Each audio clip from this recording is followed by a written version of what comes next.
विधानसभा में हुए हंगामे के बाद भाजपा और कांग्रेस के बीच आरोप प्रत्यारोप का सिलसिला जारी। भाजपा ने राष्ट्रपति को ज्ञापन भेजकर कांग्रेसी विधायकों की सदस्यता रद्द करने की उठाई मांग। बिलासपुर में जेबीटी की काउंसलिंग में उमड़ी भारी भीड़। कोविड-19 के नियमों की उड़ाई गई धज्जियां।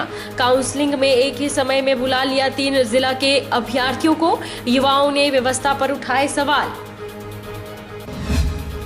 सुंदरनगर के बीबीएमबी कॉलोनी के जीरो चौक में 100 वाहनों के लिए अतिरिक्त पार्किंग की व्यवस्था।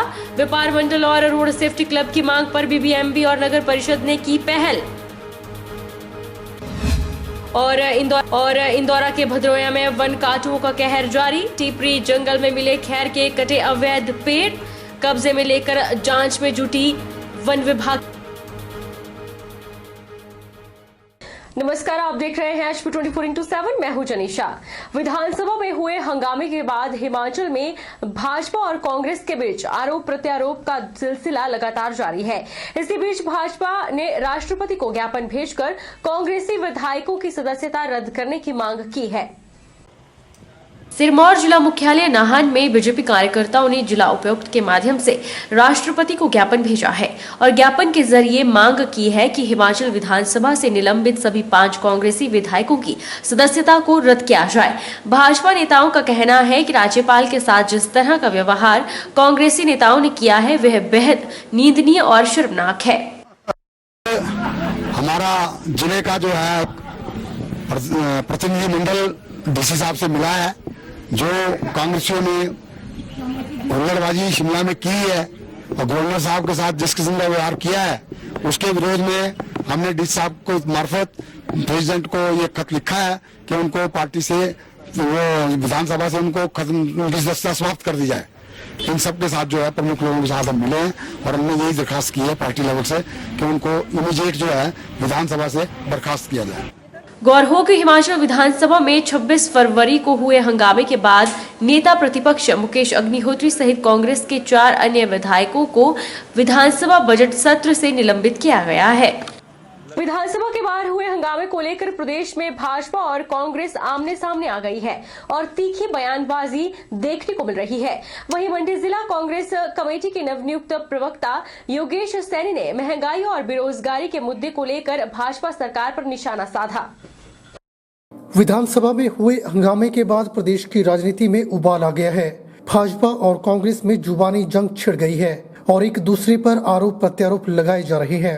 मंडी जिला कांग्रेस कमेटी के नवनियुक्त प्रवक्ता योगेश सैनी ने मंडी में आयोजित प्रेस वार्ता के दौरान कहा कि कांग्रेस के विधायकों का जो निलंबन किया गया है उसे रद्द किया जाए, क्योंकि विधानसभा के बाहर कांग्रेस के विधायक जनता के मुद्दों को लेकर आवाज उठा रहे थे।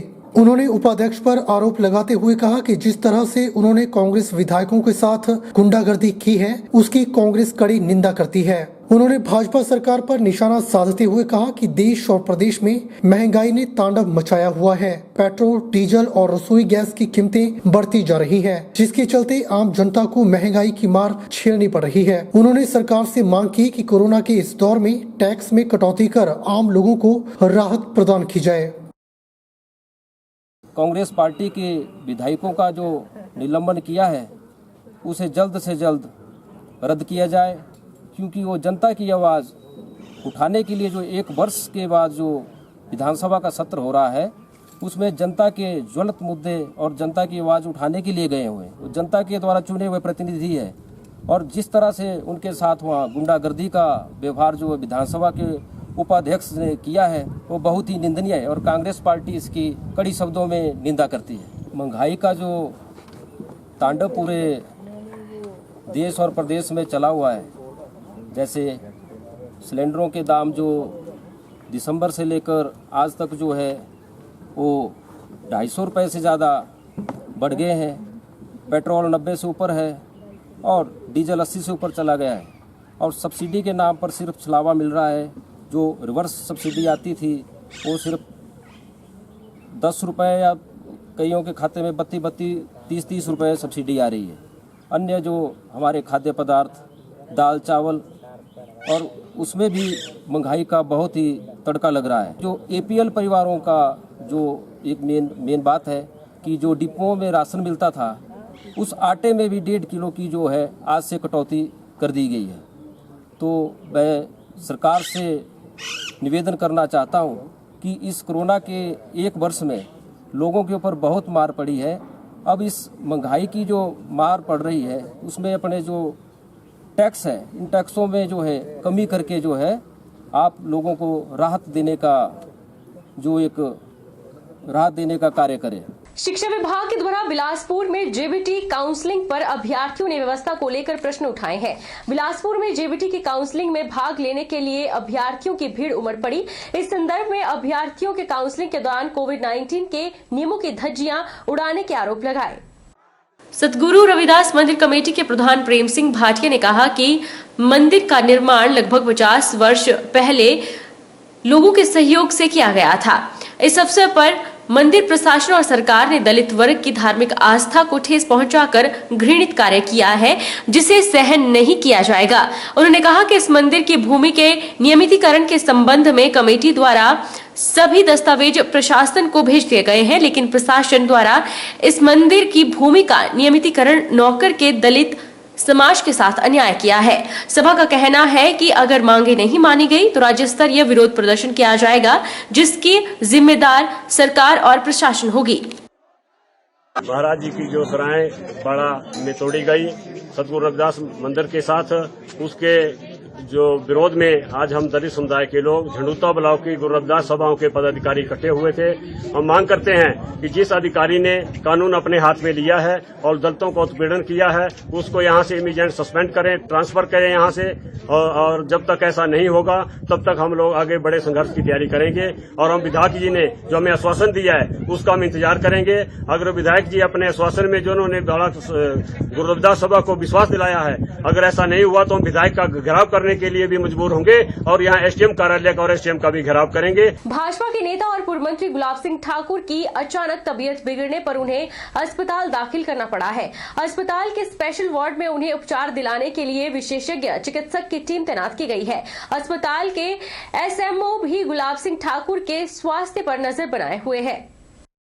पूर्व मंत्री गुलाब सिंह ठाकुर को सिविल अस्पताल जोगिंदरनगर में सोमवार दोपहर बाद दाखिल कर दिया गया था। उनकी रक्तचाप अचानक बढ़ जाने से तबीयत बिगड़ी थी। छाती में संक्रमण न हो इसलिए मंगलवार को आधे दर्जन से अधिक टेस्ट भी लिए गए हैं। इनमें कुछ टेस्ट की रिपोर्ट आ गई है। बहरहाल उनकी तबीयत में सुधार आया है। वहीं पूर्व मुख्यमंत्री प्रेम कुमार धूमल, केंद्रीय वित्त राज्य मंत्री अनुराग ठाकुर ने दूरभाष से पूर्व मंत्री गुलाब सिंह ठाकुर का हाल जाना। पिछले लंबे समय से चल रही बीबीएमबी कॉलोनी व्यापार मंडल और रोड सेफ्टी क्लब बीएसएल थाना की मांग पर जीरो चौक के पास 100 वाहनों के लिए अतिरिक्त पार्किंग व्यवस्था की जा रही है। फायर स्टेशन के सामने बीबीएमबी द्वारा चिन्हित पार्किंग के लिए नगर परिषद सुंदरनगर भी सहयोग कर रहा है। जेसीबी मशीन लगाकर पार्किंग को समतल करवाया गया। बीबीएमबी कॉलोनी के जीरो चौक में 100 वाहनों के लिए अतिरिक्त पार्किंग व्यवस्था की जा रही है। बुधवार को स्थानीय पार्षद गोपाल कपूर द्वारा जेसीबी मशीन लगाकर पार्किंग को व्यापार मंडल बीबीएमबी कॉलोनी के पदाधिकारियों की मौजूदगी में समतल करवाया गया, ताकि पार्किंग को तुरंत चालू किया जा सके और इंदिरा मार्केट और जीरो चौक बाजार में आइडियल पार्किंग पर रोक लगने के साथ दुर्घटनाओं पर अंकुश लग सके। वहीं गुरु रविदास मंदिर के सामने मौजूद पार्किंग की क्षमता कम होने के चलते लोडिंग अनलोडिंग पॉइंट और सड़क पर आइडियल पार्किंग हो रही थी, जिससे आमजन और व्यापारियों को परेशानी हो रही थी। नई पार्किंग शुरू होने से सभी को राहत मिलेगी।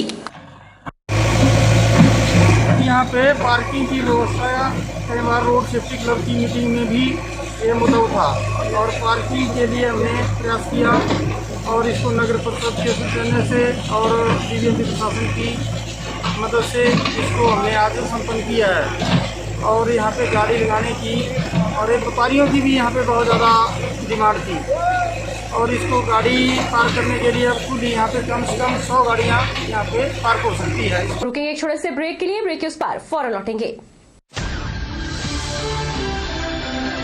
देश का संविधान जहां मौलिक अधिकारों से सुसज्जित करता है, वहीं मौलिक कर्तव्यों के प्रति नागरिकों को उत्तरदायी भी बनाता है। संविधान का पालन, राष्ट्रध्वज और राष्ट्रगान का आदर, देश की संप्रभुता, एकता और अखंडता की रक्षा, 6 से 14 वर्ष के बच्चों की प्राथमिक शिक्षा मुहैया करवाना, सार्वजनिक संपत्ति की सुरक्षा, देश की गौरवशाली संस्कृति का संरक्षण, पर्यावरण की सुरक्षा एवं संवर्धन, समरसता और समानता की भावना का निर्माण, वैज्ञानिक दृष्टिकोण और ज्ञानार्जन की भावना का विकास करें, उत्कृष्टता के लिए सतत प्रयास, स्वतंत्रता के लिए राष्ट्रीय आंदोलन में अपनाए गए उच्च आदर्शों को संजोए रखें। देश की रक्षा करना हर भारतीय नागरिक का परम कर्तव्य है।